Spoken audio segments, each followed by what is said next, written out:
আচ্ছা, তোমরা এখানে দেখতে পাচ্ছ আমরা পালন করতে চলেছি সেপ্টেম্বরের 20 থেকে 26 তারিখের মধ্যে। কি পালন করছি আমরা? দেখো, বিদ্যাসাগর জন্ম সপ্তাহ পালন।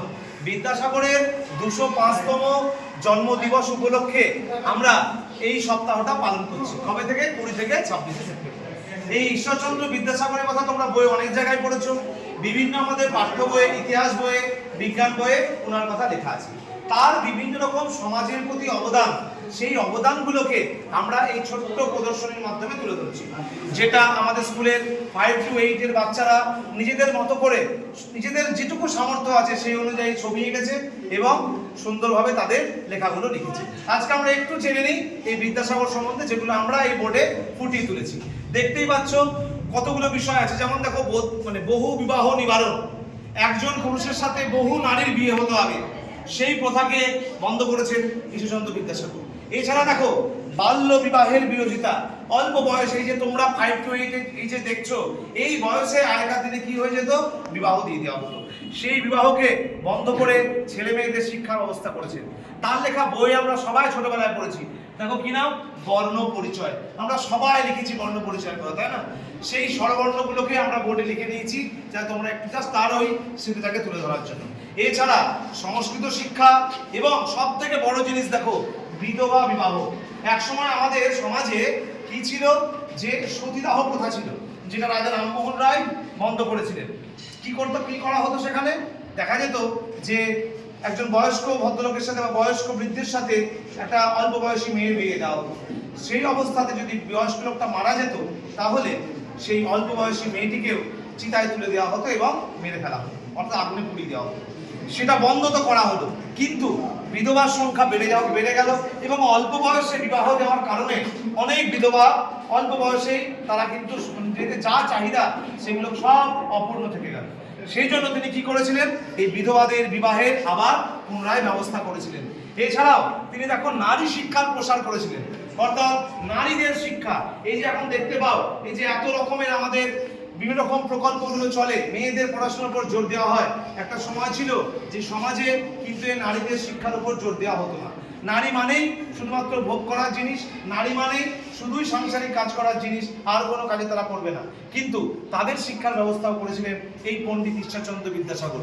তাই তার অবদান আমরা পুরোপুরিভাবে কি বলতে পারি, যে কোনোভাবেই তার অবদানকে আমরা ছোট করতে পারবো না। বরঞ্চ তার অবদান এতটাই বেশি যে আমাদের জ্ঞান খুব সীমিত তার সম্বন্ধে, আমাদের জ্ঞান খুবই কম তার সম্বন্ধে। তাকে জানতে গেলে আরো অনেক পড়াশোনা করতে হবে।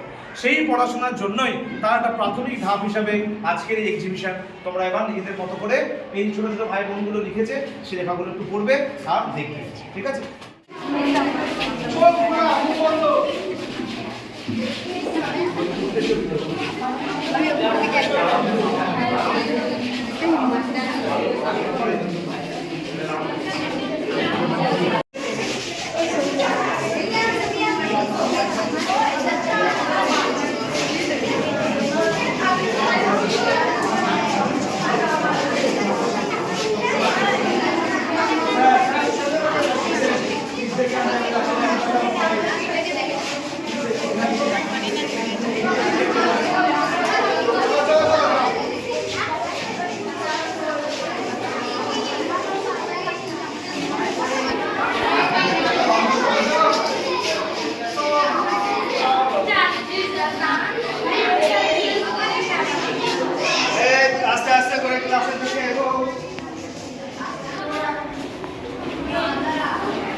বড় আছে